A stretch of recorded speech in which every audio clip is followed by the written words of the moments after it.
Это самоходное орудие, кажется, да?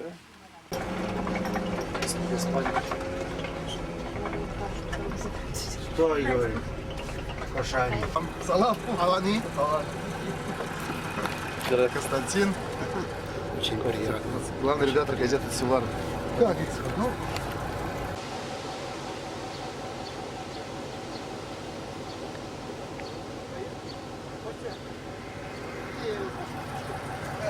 когда-то и вообще чуть ли не космический корабль был такой. 48 часов ехали. У него 60 километров, только с горки идет 60, а на горку еле-еле. Ну, ездили. Да еще Сейчас- дорог не было, наверное. Сейчас уже 5 лет, они же там несколькими были. А тогда держали свиней. В сарае держали тех, что на сало, а таких, которые лишние, они сами кормились там. И, говорит, едет петлюровец на этом, на коне с шашкой и рубит этих свиней. А чтоб не ходили просто. Просто ради собственного удовольствия. То есть негодяи и подонки. Вот потомки негодяя и подонков сейчас при власти у нас. Неграмотные. Здесь одно прорабом, а после от прораба до министра. Даже здесь так. Например, много примеров. Стал он председателем районной государственной администрации. Уже назначение президента есть. Бухгалтерия оформляет. Но все равно. Бухгалтер человек беспартийный. Ему все равно белые, красные, какие угодно. Давай документы на листок учета кадров. Написано образование высшее. Написал высшее, хорошо высшее. Дайте документы. Нет, Нема. Ну тогда среднее специальное. Пишите среднее специальное. дай документ. Нема. Ну тогда пиши среднее. Аттестат. Нема. Так а что? Даже 8 классов. Зато там побегал, с флагом помахал. А это? Так, еще одна женщина, зовите, мужик же вышел. Две женщины. Я пошла. Две женщины, о, два мужика уже вышли. Да, там А как с газом? С газом как? Даже была, у меня была любимая по радио передача «Русское радио». Но почему-то это русское радио стало теперь украинское радио. Понимаете? Оно называется русское радио, но говорят на украинском. И песни ставят эти украинские, наши украинские исполнители. А русских уже так, ну, может, процентов 10 осталось. Но вот у меня возникает вопрос. Если оно называется русское радио, да, зачем? Ну, пусть будет русское радио. Сделайте альтернатива украинское радио. Пусть слушать, тем более, что у нас много радиостанций украинских. Ну, кто хочет. Я просто теперь вообще выключила радио, вообще его не слушаю. И все. И бабушка у меня, она из России, из Курской области. Так, ей сейчас уже 90 лет. Вот представляете, сидит моя бабушка. Света, ну что они говорят? Ну, Света, ну что они говорят? Ну что они говорят? Я говорю, ну, бабушка, ну как я тебе буду переводить сейчас? И самое интересное, знаете что? Идет фильм. Там говорят на русском языке. Люди говорят. И тут же идет украинский перевод. Это невозможно. Это понимаете, это настолько аж выводит из себя. Ну, же хотя бы уберите что-нибудь, да? Или титры пустить. Или титры пустили. Ну, Да. пустили титры, так теперь уже перевели полностью на украинский язык. Теперь уже фильмы смотрим на украинском языке. Ну, пусть я привычно, я его понимаю.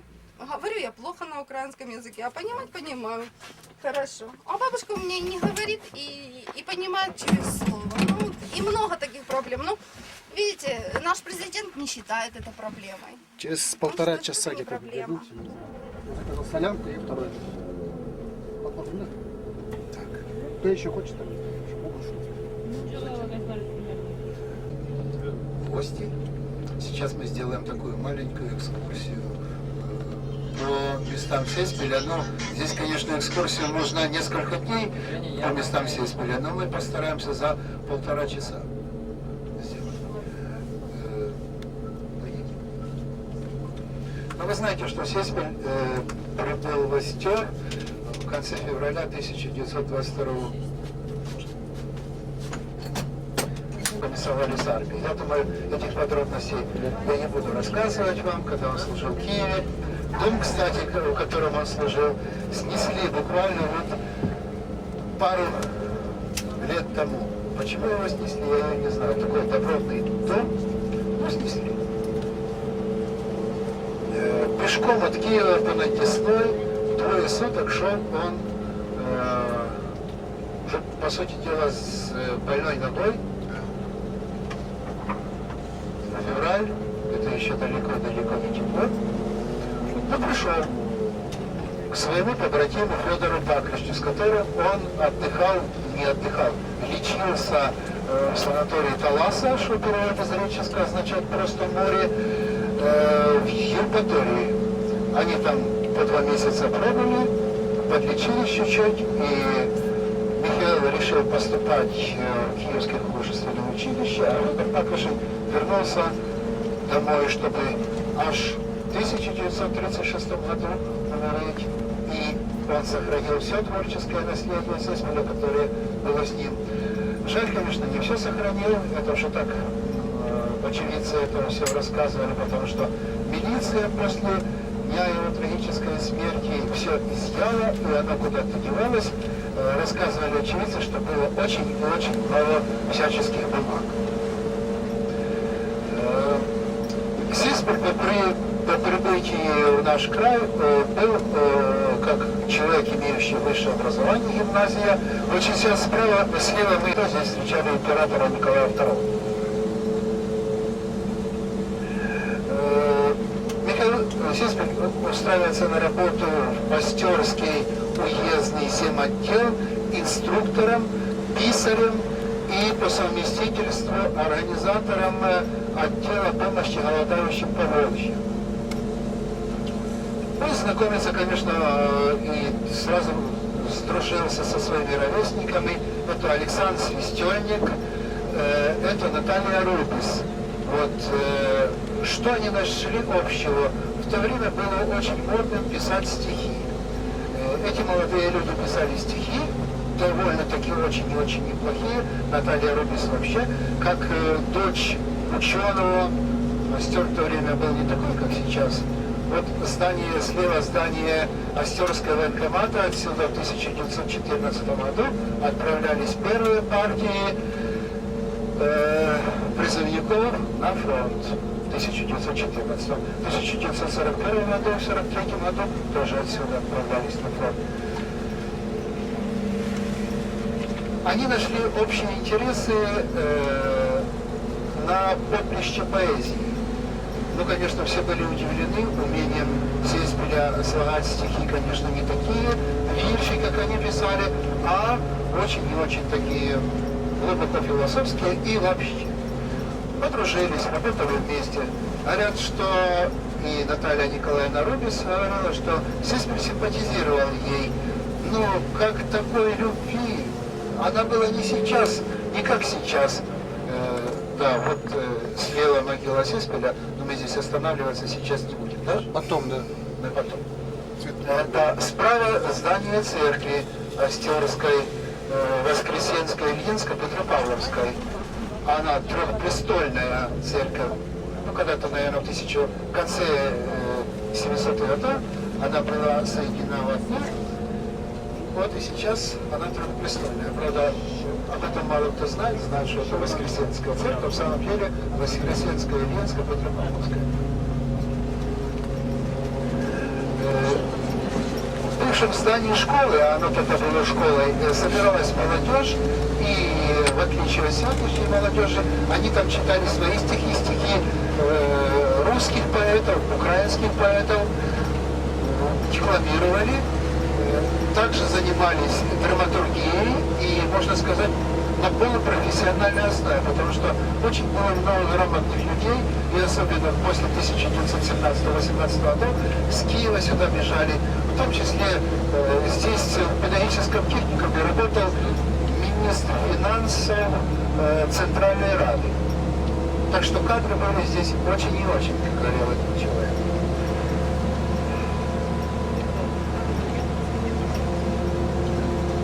Да, вот сейчас подъезжаем к зданию, оно, правда, капитально отремонтировано. Вот фасадом оно штаб Чапаевской дивизии. Вы знаете, о Чапаеве я не буду рассказывать. Вот это здание. Штаб Чапаевской дивизии.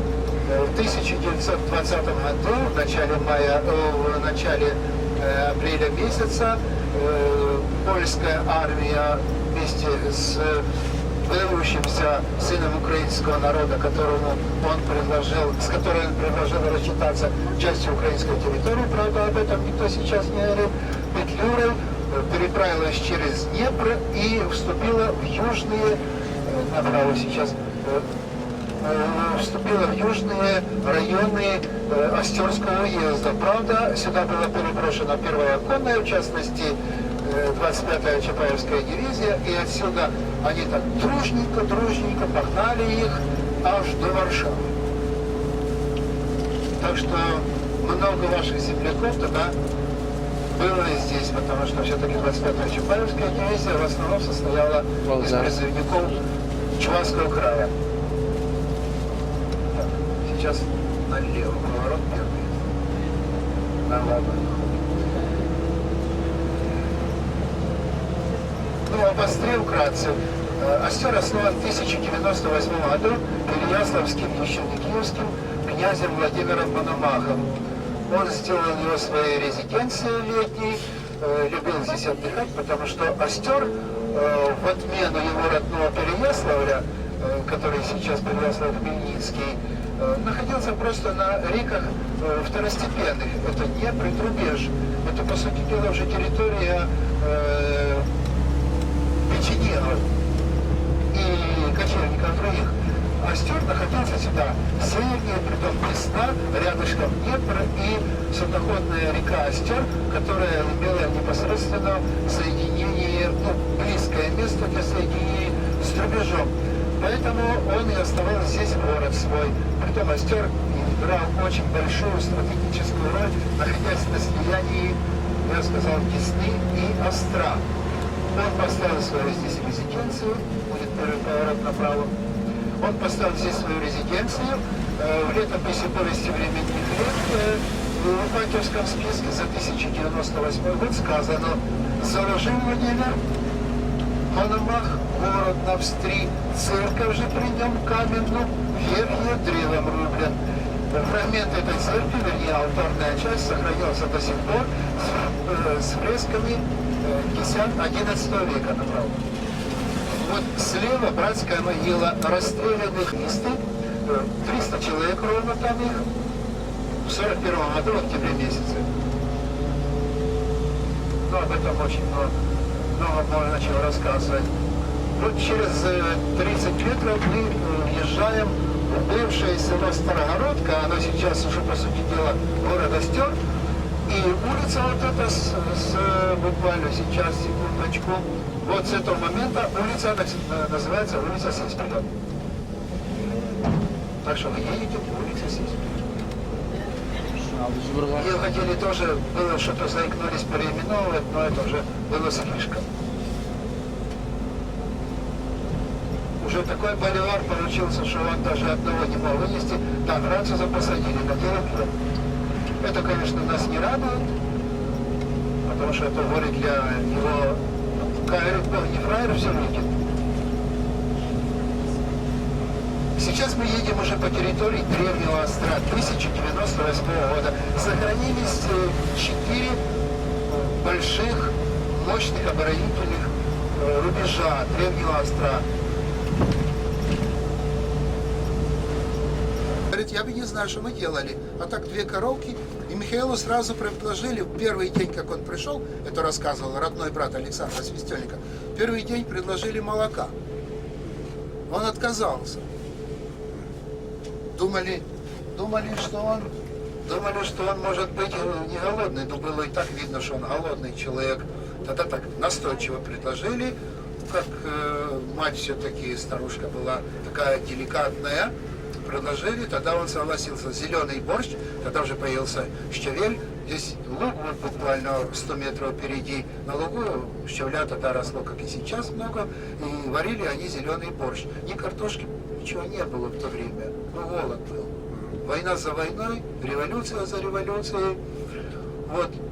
И мы сейчас выйдем, потому что это место, например, для свистельников было очень волнующее, и для меня там одна такая деталь, которая очень актуальна есть для современных политиков. Дело в том, что после 1915 года, наступления немцев, была оккупирована вся та часть, которая уходила в состав Российской империи, Польша вся, Варшава и сюда восточнее.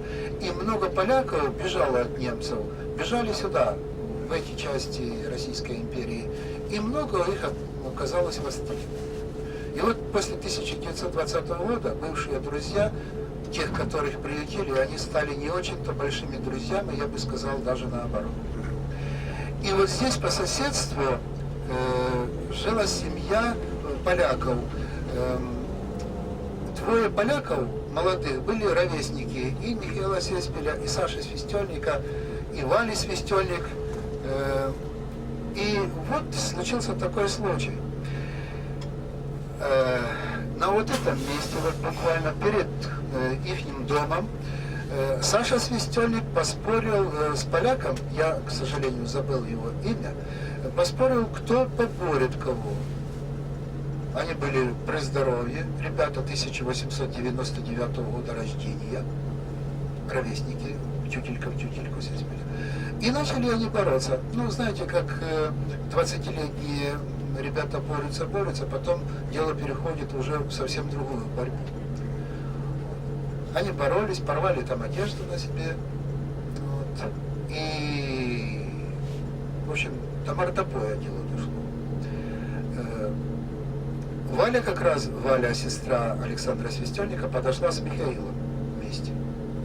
Они вот земотдел буквально за сотню метров отсюда. Что здесь случилось? Когда начали разбираться, сестра этого поляка начала плакать, ну, в истерике. Валя подошла к Александру и влепила ему хорошую, ну, даже не пощечину, а по морде, как бы сказать, влепила. А Михаил сказал, говорит, да, говорит, самое грязное, паскудное дело и самое плохое дело, когда нацию натравливать на нацию. Говорит, при чем здесь вы? Если, говорит, там кто-то между собой бьется, так при чем здесь вы? Вы же, друзья, пожмите друг другу руки. Они пожали друг другу руки, и на этом конфликт исчерпался. Вот такое, казалось бы, мелкое такое событие. Еще был такой же случай. Вот в этом же дворе, когда-то в 90-м, по-моему, втором году, мой рассказ был опубликован в Сильзюнате. Называется «Уж». Уж повадился сосать молоко у коровы. Он обвивает ногу и присасывается к корове. Корова, кстати, очень и очень хорошо это переносит, ей нравится. Приходит мама доить, молока нет. Приходит опять доить, молока нет. Выследили уж. И уж прятался в навозной куче. Молодые Петя, Петр Егорович Свистельник со своим братом, забыл, как брата такой его звали, младше, старше был за Петра, начали раскапывать эту навозную кучу. И на самом низу откопали ужа большого старого. Они хотели зарубить, как раз здесь находился свидетелем Михаил. Он говорит, стой, не нужно, нельзя его трогать. Почему он же?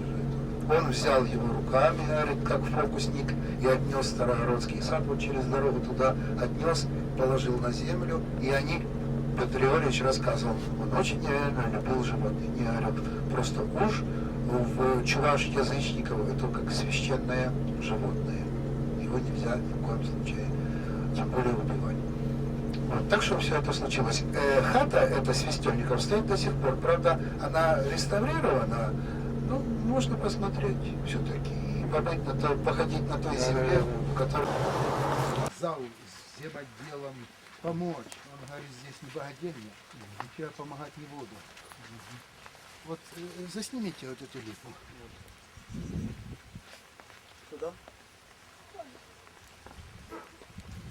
Работали по свистелевской тематике. Это Петр Юрьевич Свистельник, учитель сам, окончил Озерский педагогический техникум имени Глибова. И Кузьма Евсеевич Руденко, это вообще уникальнейшая личность, который жил здесь, который родился здесь, жил здесь и умер буквально лет 5 тому уже, за 90-е ему было. А он говорит, что да никто не копал яму. Повесился он на вот этой липе. Вот на той, да? Да. Вот. Но говорит, а логически, если подумать, кто бы подумал копать яму под деревом, где корни есть. Ну так, у нас же логика идет на последний всегда план. А сначала идет что-то такое, а давайте так вот для сенсации сделаем. Повесился на той липе, и когда веревку-то обрезали, то веревка-то висела до тех пор, пока она не сгнила. То есть несколько...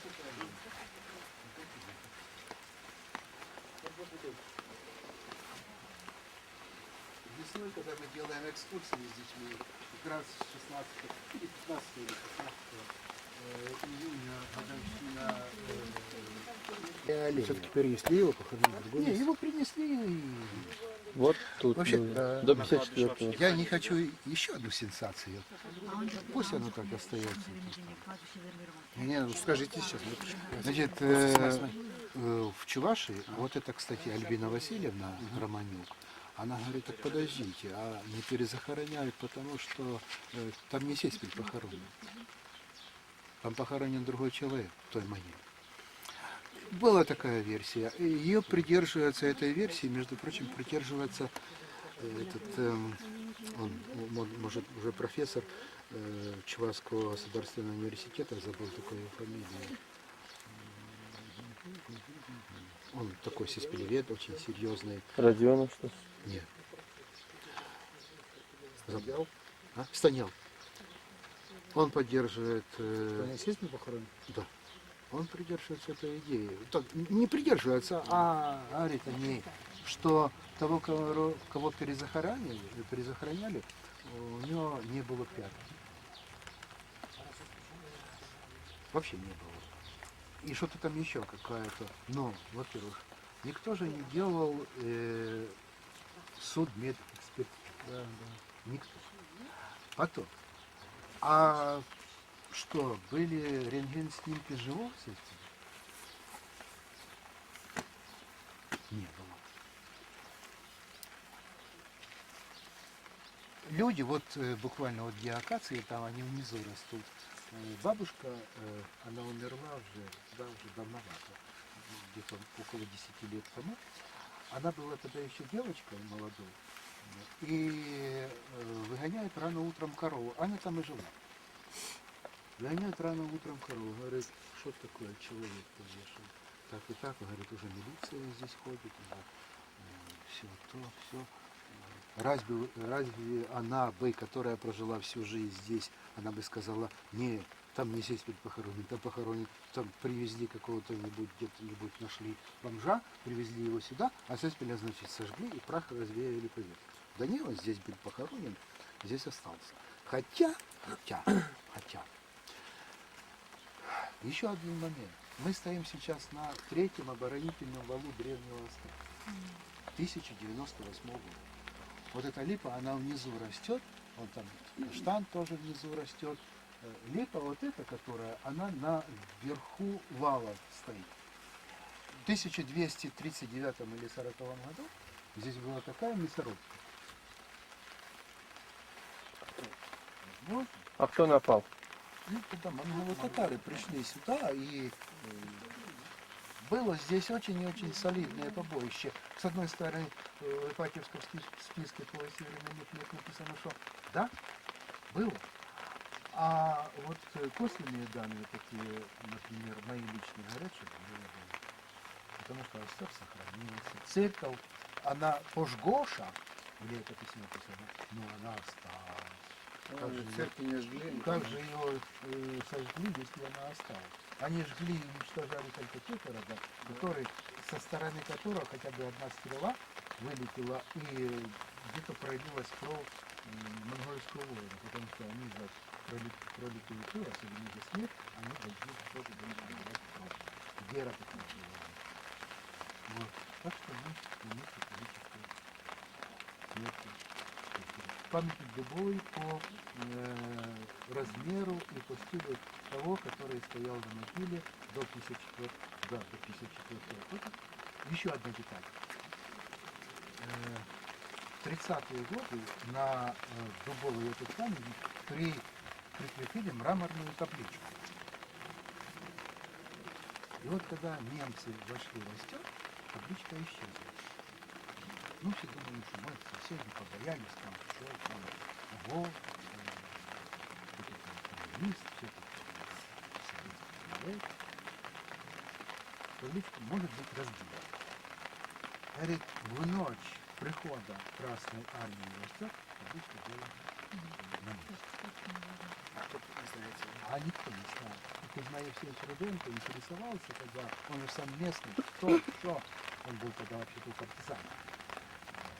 С 41 по 43 никто не знал. Чудесное явление, какое-то исчезло, это не так.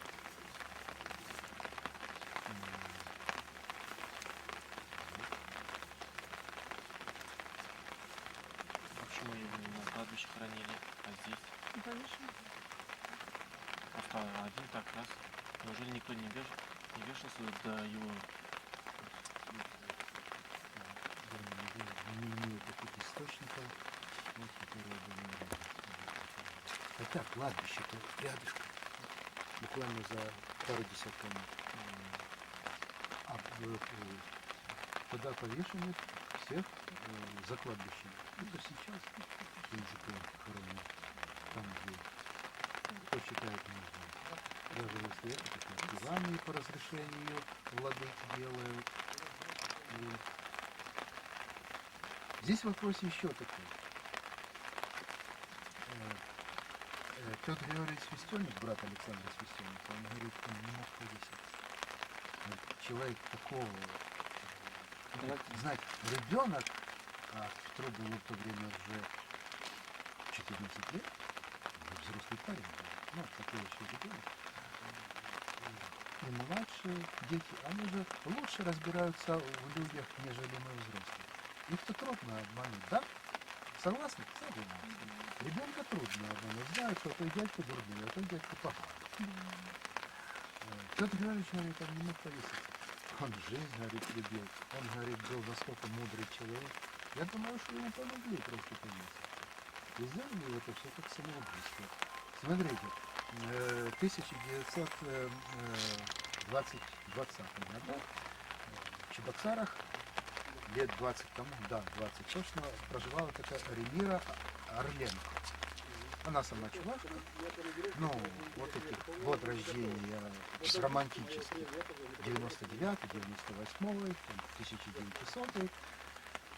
Она работала вместе с Испелем в вот этом доме, который снесли и который полностью воссоздали на набережной Чебоксар. Она работала с ним в одной комнате. Говорит, его однокурсник по Тетюшинской гимназии, вот, будущий первый секретарь Чувашского обкома партии, не буду не может быть, знаете его, если не знаете, присвоил себе люстру из то ли купеческого, то ли дворянского собрания здания и повесил себя дома. Михаил выступил на заседании партии ячейки, какая-то правительственная организация, где он работал, выступил и сказал, как же коммунисты поступают, если, например, вот тот и тот и тот. Вопрос интересный. Он возвратил люстру, но вскоре Михаил сделал поджог здания. Хотя находился в то время в Казани. Вот что интересно. И получилось так, что человек, который говорил правду, был очень-очень неудобным там. Там его брали, изгнание, знаете, изгнание из рода племени — это самое тяжелое наказание. Вот у нас там, выгнали, пошел, поселился там и живут там прекрасно, чудесно. А раньше это было более жестокое, нежели наказание как какое-то физическое. Прибыл сюда, здесь то же самое, та же самая ситуация. Когда рассказывали, какие-то там были движения, приписки по медицине шли, там по раздаче всяческих благ социальных. Где-то, наверное, выступил. Где-то, наверное, сказал, что, значит, кто-то делает.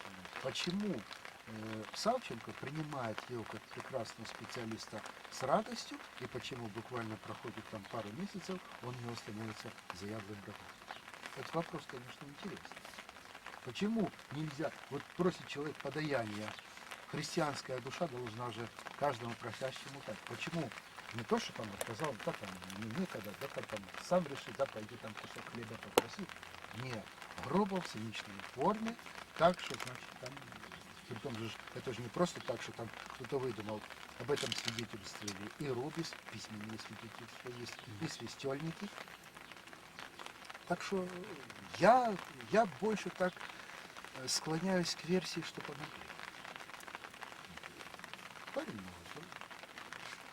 Ни родни, никого здесь нет, ни знакомых, ни знакомых. Ну, друзья как друзья есть, но это версия так, это только версия, она без доказательств. А все версии без доказательств. Да так же, как и та версия, что он повесился. Да. Это тоже Она версия. тоже без доказательств. Это тоже без доказательств. Да, так и называют. Ведь нужна мотивация. Нужно отстаивать эту проблему в суде. Уж, конечно, никто ничего не знает. Так, значит, да, здесь никогда лип не росла. Здесь была сиреневая аллея. Сиреневые аллеи. Они вот так шли под... Мы даже поссорились, наверное. Одним из моих было все-таки уже один раз его перезахоронили.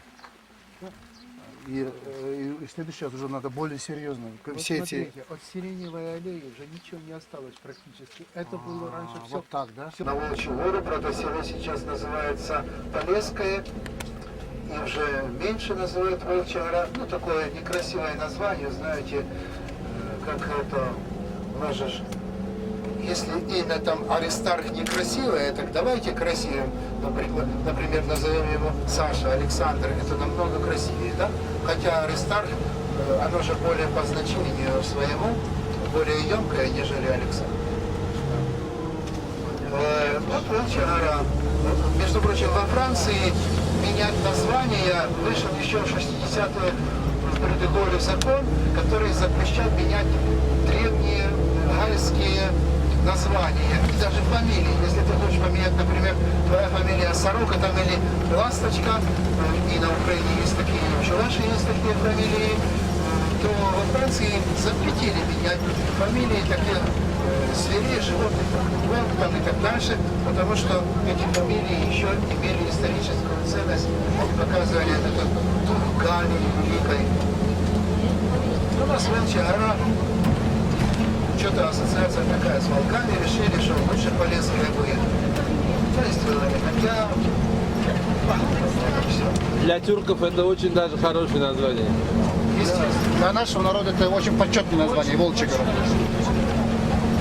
Все, что связано с волками, это связано с мамой. Украинский народ, тюркский народ, у вас же нет, например, таких фамилий, как, например, Тавлой, Чуста. Нет у вас таких фамилий? Нет, есть волк. И на чувашском языке эти слова ничего не означают, да? Да, Чуста. У нас есть фамилии, пожалуйста. Тесто. Сирош, например, у нас есть фамилия. Вот. И вообще, когда-то уже давненько была экскурсия такая, и я называл эту фамилию. Мне Валера говорит, ты больше не называй эту фамилию. Я говорю, почему? Она говорит, у нас очень нехорошее слово означает. Какая фамилия? Не говори. Можно говорить. Какая фамилия, скажите? Я не поэтому скажу. Да ладно. Шел концерт, и там выступал какой-то камерный хор. Выступал, так скучно. Я нашему библиотекарю хорошо говорил, а водитель такой был Саша. Чуваш? Говорю, а ну спроси, я говорю, а что значит? Я говорю, ты знаешь Акуляну Родионовну, нашу учительку, девичья фамилия? Говорю, не. Я говорю, так и так. Говорю, а интересно, что по-чувашски означает? Она раз, и его спрашивает. Она сделала с таким красным. Я говорю, откуда я знал? Была железная, и вот облицовка таким шифером тоже давно. Здание абсолютно не переделывалось. Стекла те же, которые стояли при свете. Левое окно, вот самое левое, это комнатка, она такая маленькая-маленькая, в которой помещалось здание комдета. Оно было и здание комдета, и квартира Бакрышня, и здесь же остановился сеть, в этой квартире. Так что вот это здание. Там оно попало людям, которые людям, вы знаете, здесь человек не очень хороший. Что случилось, он не мог понять, а куда, то сейчас до Остата, ерунда, 5 минут на велосипеде, 10. А раньше как-то было не по болоту ходили, а вокруг, по горе. Он не пришел. Почему не пришел? Ну, потом передали ему, что такое случилось. Он срубил где-то здесь не в общем большущий дуб и на валах привез его сюда, обработали, сам перочинным ножиком вырезал. Ну, это вы знаете. Ну, а почему?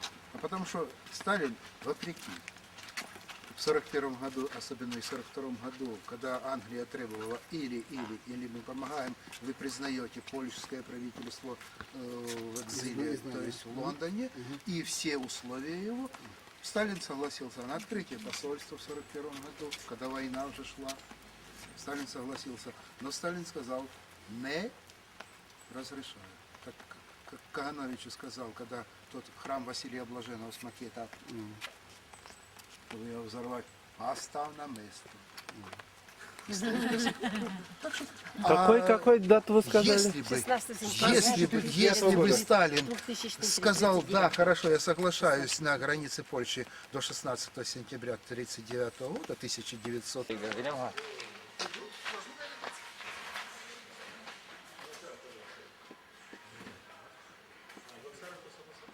так думаю.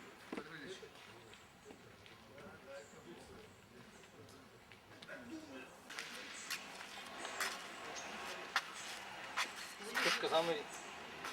Вот песня.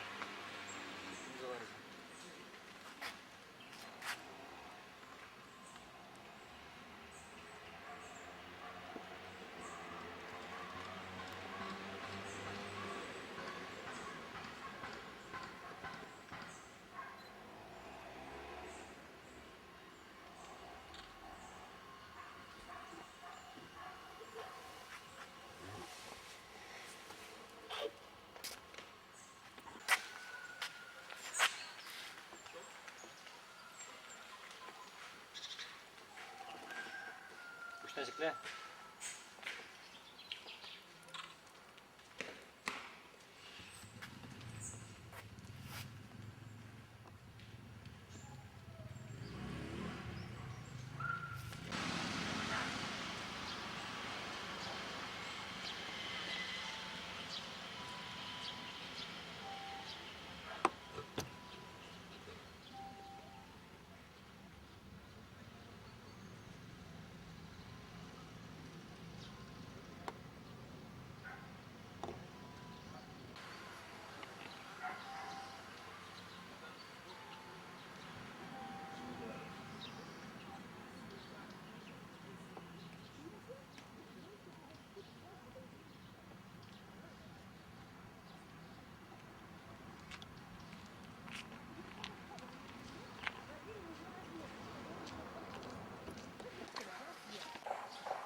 и мудрости ще научать 3 поколения. Его кто здесь гасит, его никто не любит. Так и есть.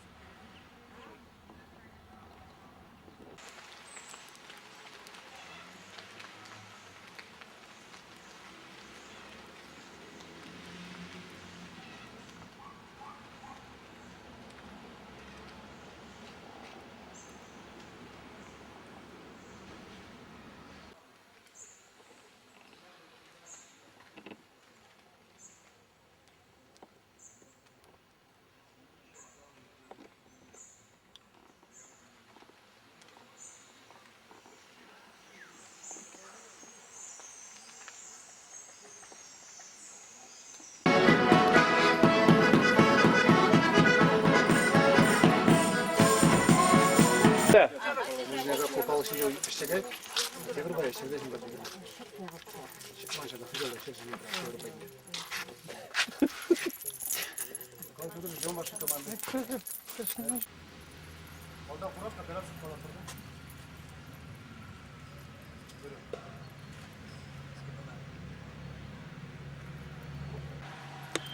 Banki bugün geliyor sanımında Kadimci var, Şalık Yat Gönür. İçine geliyor. İre Burza yazı, Kadimci var, Şalık Yat Burza zavun. İre Burza Meleki Badegin, Şalık Yat Kadimci var, Şalık Yat Gönür. Bugün zaman için namaza kayman. Şu an nefisyon, müge yıldancı, kaçtı cevap açınca, şeştir çevirip yapmıştı.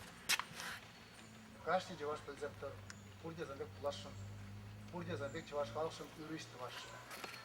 Şey bulunca, Allah jitse bırak parkıştıracağım. Aslara hizine bor, keşin izende bor. Es tumudaran, es tuvası bekleyin. Vaymi bulgan diye anca faydalı tarafta kışta bulun. Sanın, eşniye şurri sakaldara ki tumatar. Pravda bu sene çavaş çizgiye. Ukrayna ba çavaş kalakne pustasa tanırım. Yalanak sana kivişli maran diye bir kaçar biri. May jitne daran sanımında hamur ayıba, hamur tuman istene. Tuman istemce kaçarman yaptı. Bir bize gidilmez. Çizek, bunda Ukrayna çizek ise çavaşlaşırına. Kada çavaşan şer. Şer, toprak.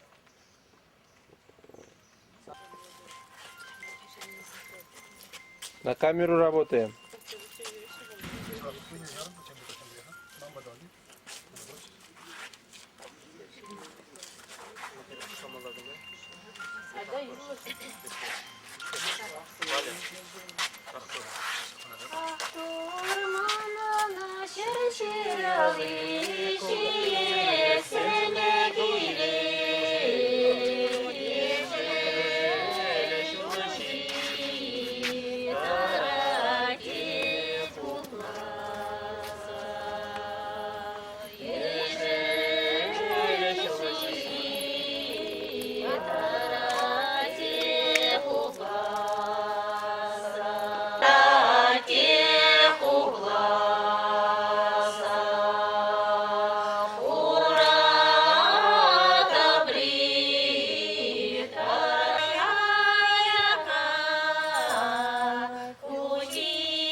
Тебе куплет.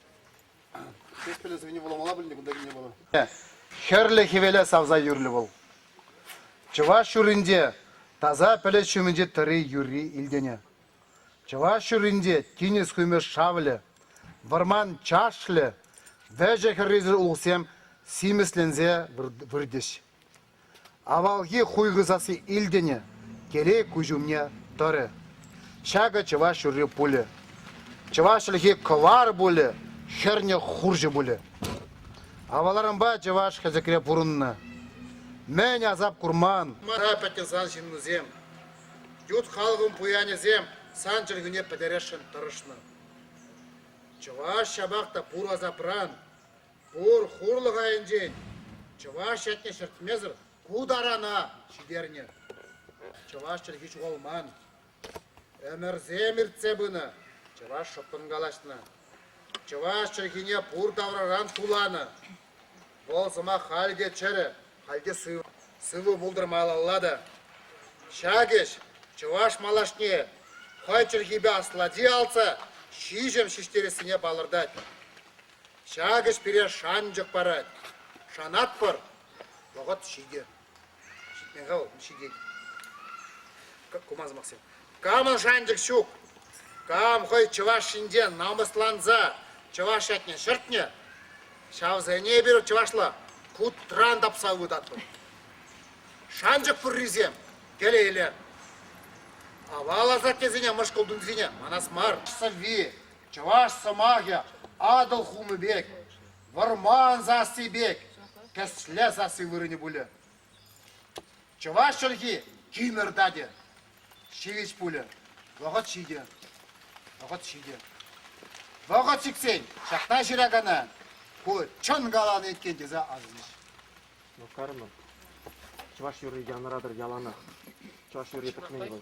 Ага, чанақлайық.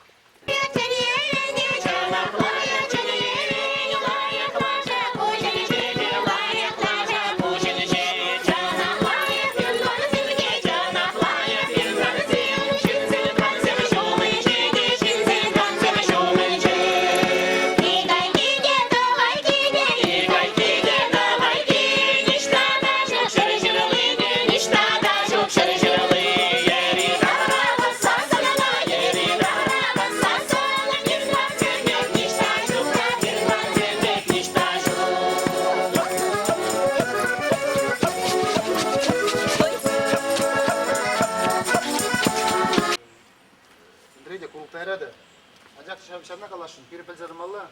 Şespet telimeli taza jim bulunu. Umbek halgi kalıbı purnagan şizem kuşince, çuvaşsam kuşince.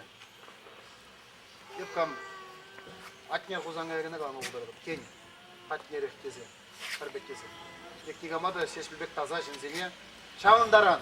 Taza jinzene hep kam kurmastı. Çavundaran. Telimeli taza yuradu bulunu. Telimeli taza yuradu. Убек юраду хал улежинде был. Брать манбилин зер власть лекезе. Вот жарко билин. Там за нас здесь. Как это может быть устом скажете? Челекре.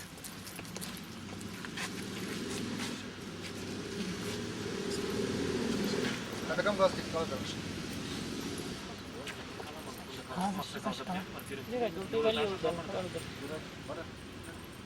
Такой момент, что вы приехали последние за 5 лет, то есть первые за 5 последних лет приехали сюда. Думалось, что наступило время варварства, унижения, уничтожения. Но оказывается, вы первая ласточка. Первая ласточка. Я думаю, что все стало на свои места. Не станет, а все стало на свои места. Вот. Вы сегодня привезли и дождик, и солнце было, и дождик привезли. Наверное, кому-то очень и очень грустно о том, что здесь почивает основоположник национальной поэзии. Но дождик животворящий, который внес какую-то определенную легкость в наши души, в наши сердца, надежду.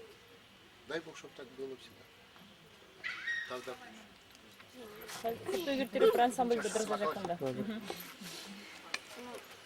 Я тоже немножко опоздала. Хочу тоже от имени Острян положить цветы. Мне 60 было. Если вы не возражаете, я сейчас... Конечно.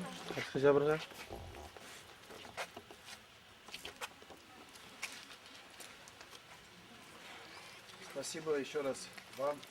За это вот так очень чисто, аккуратно, как будто он у себя дома. На самом деле. ощущение, что ты маленькая такая чувашка. А у нас он пока Вот это были самостоятельно? Да, да, любительский.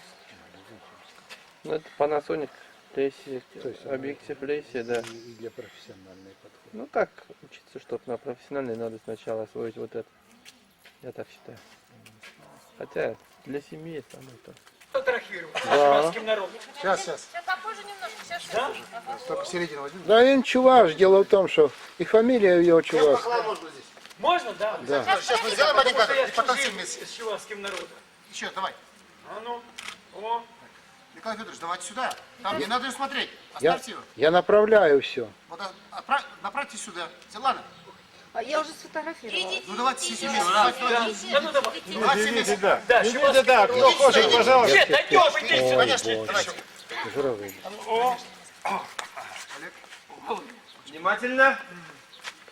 Николай Федорович, давайте сюда. Не, оставьте его, он снимает сам. Подожди, Арташ, Николай Федорович надо взять. Сейчас. Да, оставьте его, оставьте. Он же Так, дело в снимает. том, что оно включено на записи. Ну пускай запись, пускай будет. Там сделаешь. Пускай будет. Давайте.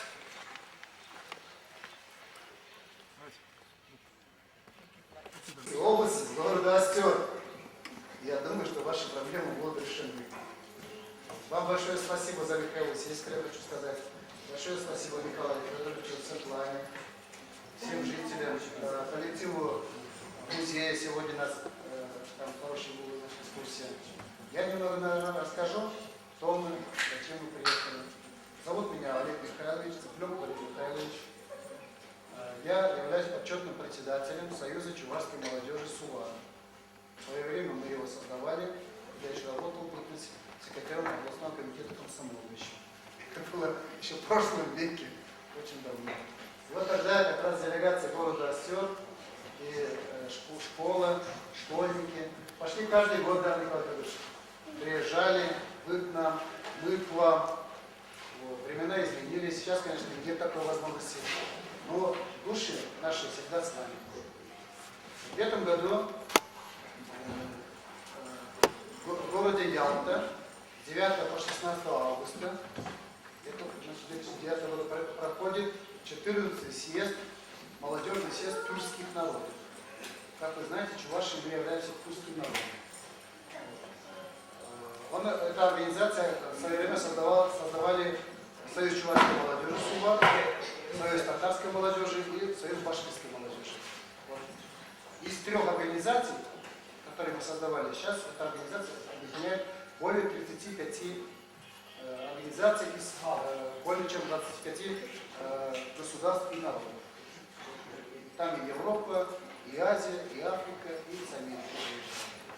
Так как в этом году 110 лет со дня рождения Михаила Сеспина, мы попросили организаторов этого съезда Курултая, чтобы этот Курултай проходил под девизом Михаилу Сеспину 110 лет. Обычно каждому народу дается квота 5 делегатов. Но мы попросили, что мы коротко о нем. Это был очень честный, очень чистый, ну, почти что как святой. Он жил в очень трудное и сложное время. Родился в 1899 году, в 1920-х годах, 21 годах, вы знаете, создавались автономные республики, и он, конечно, много думал о будущем своего народа. И вот в своих письмах издалека, уже из Украины, он пишет программу, как построить независимое чувашское государство. Как стала Украина независимой, да? Естественно, мечтал о независимой чувашской республике. Плохо это или хорошо, другой вопрос. Но мечты у Сеспина были, конечно, что была независимая Чувашия, как и есть независимая, допустим, республика. На Украине он оказался в очень трудное время для чувашского народа. Был голод по Волжье в 20-х годах. Был очень страшный голод, нам трудно, наверное, представить. У людей было нечего есть, люди ели все, что могли есть. Траву, крапиву, хлеб пекли из лебеды. Люди ели людей. Это было в 20-х годах. знаю, что на Украине тоже было, да? Уже потом, попозже. Поэтому я уж не буду вам говорить, что значит голод. Украинский народ тоже испытал, да и все народы испытали, и русские испытали, и украинцы, все это испытали. Кто в этом виноват, наверное, не надо судить это.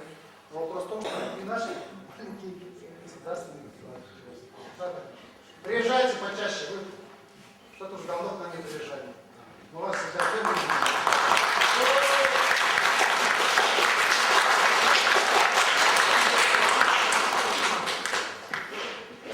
Сейчас, пожалуйста.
hunç demerim. Şol zem hura bıcış, şlaha zem ırhan bıcış, açı bıcı zem ayvan bıcış, şamlayı bıcış. Şavan bada ças kiyse şide ben yeşil diri ayet tumastra bölgedir. Ayıp Dumaz'dı. Ayet Dumaz'dan şere şidi. Kavgalar parsiyle. Şöyle bir şu başkanlar bu kırmaşaklayı kudadık basım. Şikmeli şişe şukrunda şişe gireyim zaten var. Şikmeli şişe şukrunda şişe gireyim varınca ostör boyunca kırmaşaklayı. Ostör boyunca varınca şikmeli şişe şukrunda tenis kurdum var.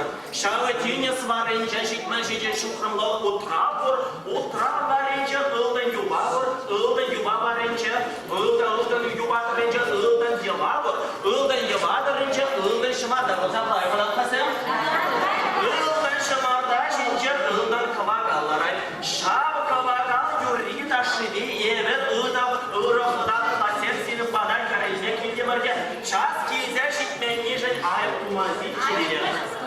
Ayet tumazasın duy kalıqsa bezirmin şıbıt turada. Buyurun arkadaşlar.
6 дней и ночей чувашскую свадьбу. Это, конечно, 1,5 минуты, что есть у нас. Конечно, все могли показать здесь, но, я боюсь, займет очень много времени. Наверное, у вас тоже так же все проходит. Все это 6 дней и ночей, беспробудно, поют и танцуют и так далее. И, конечно же, после свадьбы проходит определенное время, и что случается? Наша молодуха рожает. Это великое дело и действие, потому что у нас говорят «щенчин», то есть новый человек приходит в семью. Его пока называют только новым человеком. Она еще не может что-то сказать в доме, пока не родит ребенка. Она бесправная, она не имеет своего голоса. И после того, как она рожает первого ребенка, она становится полноценным членом чувашской семьи. И во время специального обряда, когда омывают ноги ребенка или варят специальную кашу, детскую кашу, или по-чувашски говорят аджаури в чуваши, то есть омывают ноги ребенка, или аджа подтыжеща, едят кашу в честь ребенка. И после этого праздника эта женщина становится полноправным членом семьи. И сейчас вы услышите песни и танцы, которые исполнялись во время этого праздника.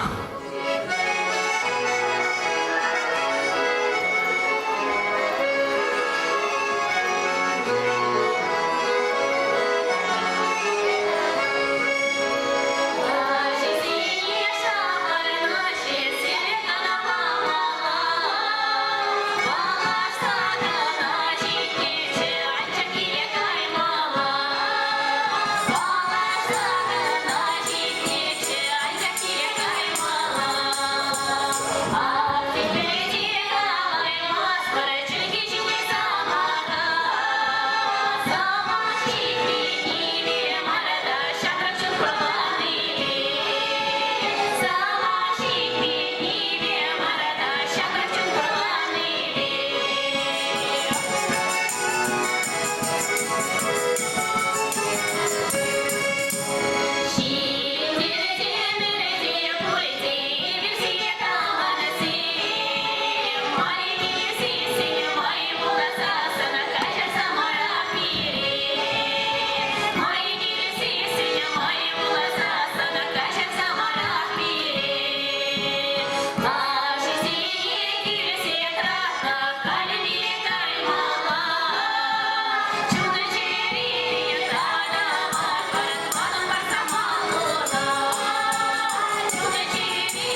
Дорогие друзья, я хочу немного ознакомить вас с нашими традиционными костюмами.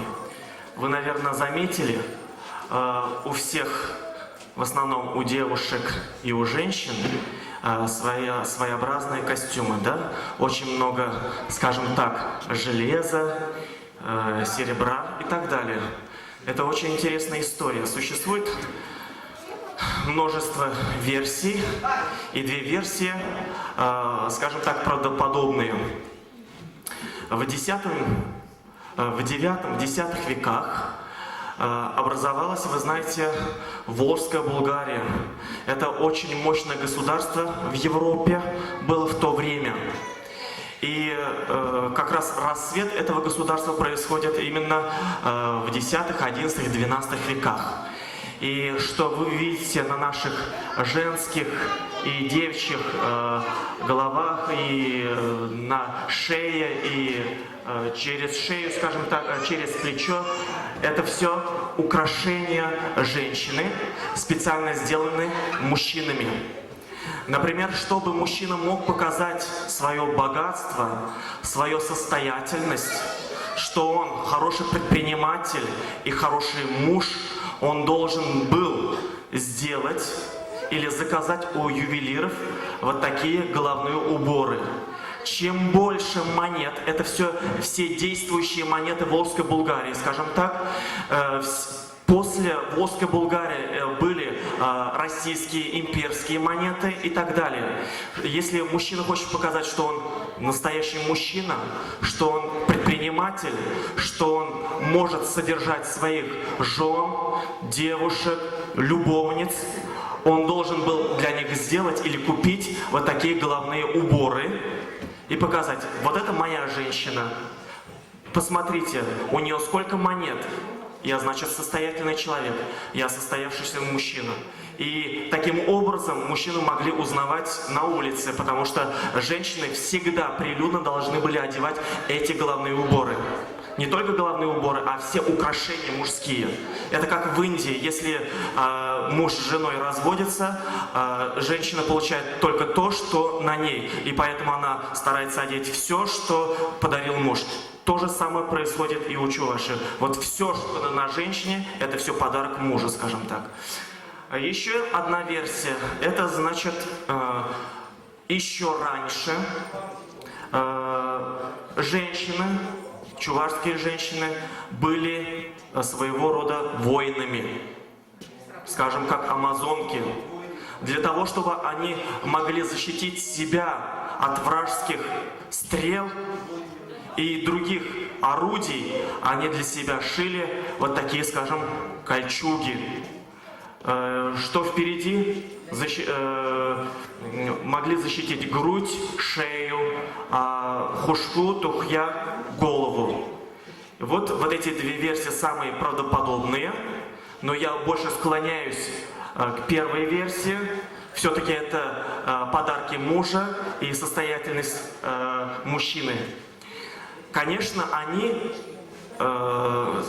делали подарки и девушкам, и женщинам.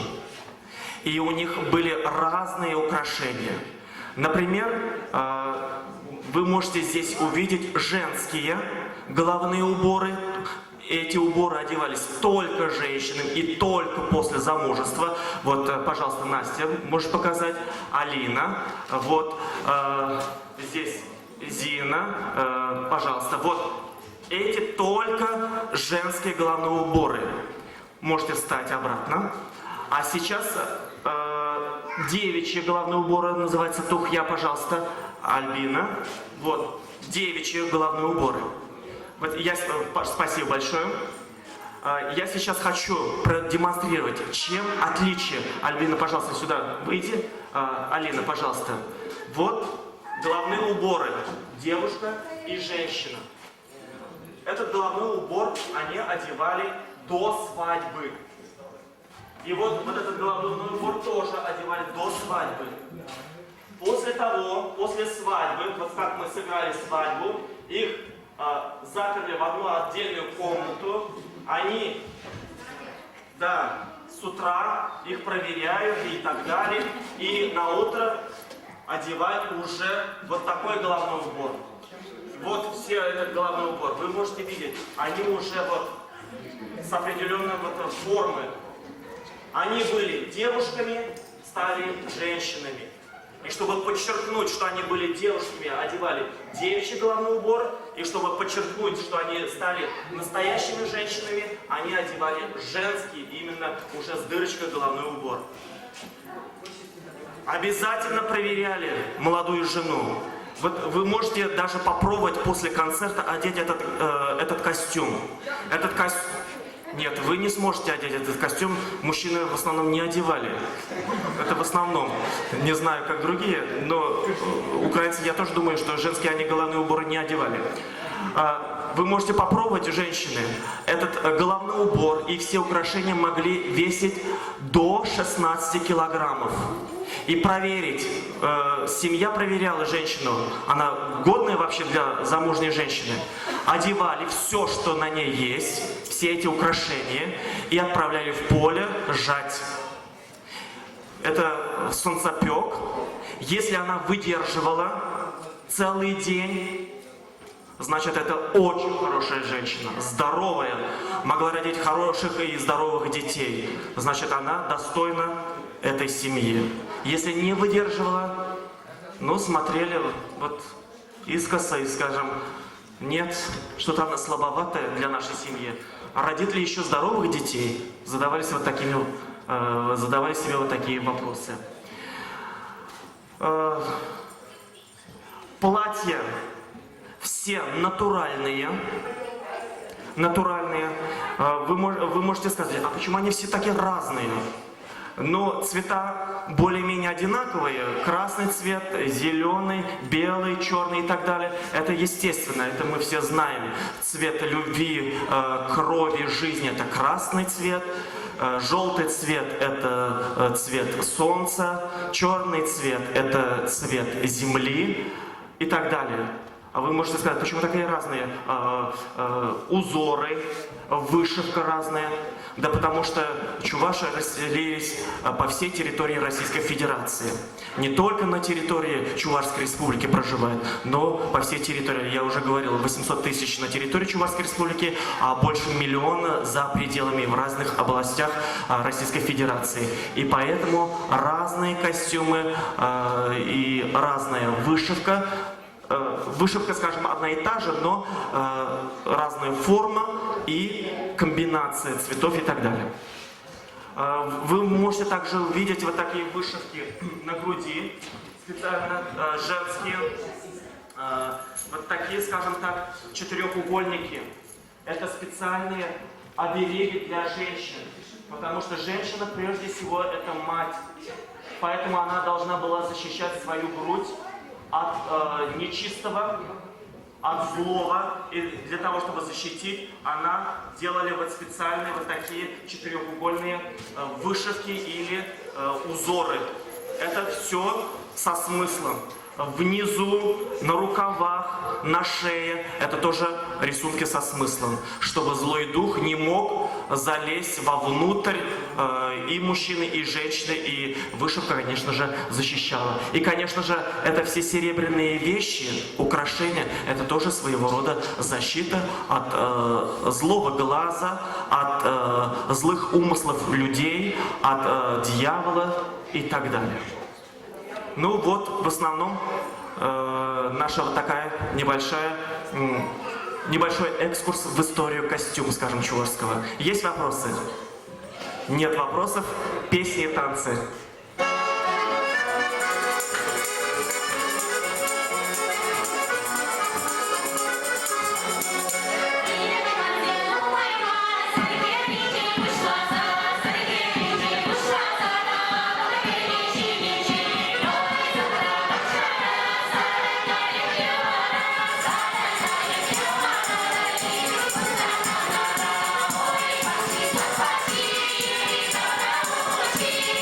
you.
благодарны вам за бережное отношение к нашей памяти, за бережное отношение к могиле нашего великого поэта Михаила Сеспеля.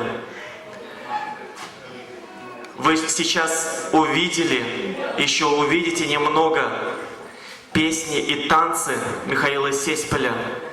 То есть он родился среди этих песен, родился среди этих. И здесь, в парке, его могила в прекрасном состоянии. Вы сберегли для нас, и огромное вам спасибо. И в благодарность за ваш нелегкий труд мы сможем только подарить вам наши песни и танцы. Примите их.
Я хочу от всех присутствующих поблагодарить коллектив «Заря» за то, что вы есть, за то, что вы к нам приехали. Спасибо вам большое. Вы нам подарили массу удовольствия. Я думаю, нам будут очень завидовать те, кто сегодня не пришел.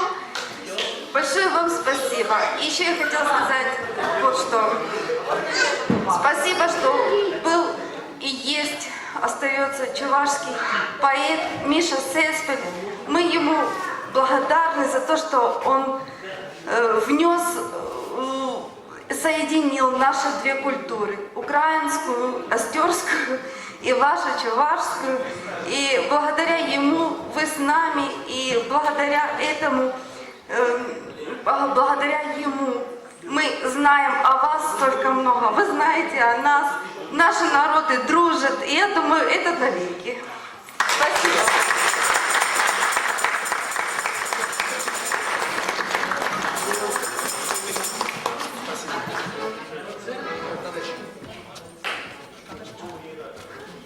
Хотите поблагодарить наших друзей Чувашии за прекрасный концерт.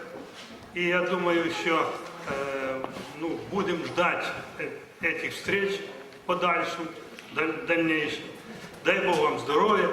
А зараз я хочу от остерської поетеси Гончарової Тамари Васильівни подарити вам стихотворення «Сеспель».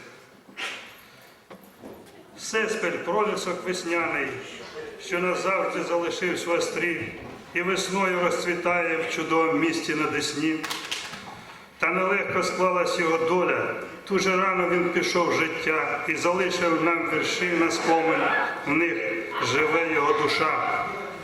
Він полюбив чудове наше місто, його людей, Остерку і Десну, про них написав він свої вірші і душу в них вкладав свою.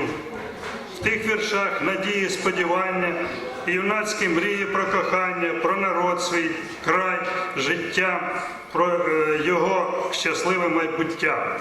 Для людей він жив, за них боровся і для них писав вірші, був незламним, мужнім, наче квітка, що цвіте у місті навесні. Тут вічний він знайшов притулок, лишився з нами назавжди. Він нас у школі зустрічає, в залах музею нас чекає. Часто в Остер приїздили з далекої Чувашії сини, зустрілися з ним, його згадати і світлу пам'ять вшанувати. На жаль, створені сьогодні перепони Україну і Чувашію розділяють кордони. Та вірю я, що це спільне слово об'єднає наші народи знову. Гончарова Тамара.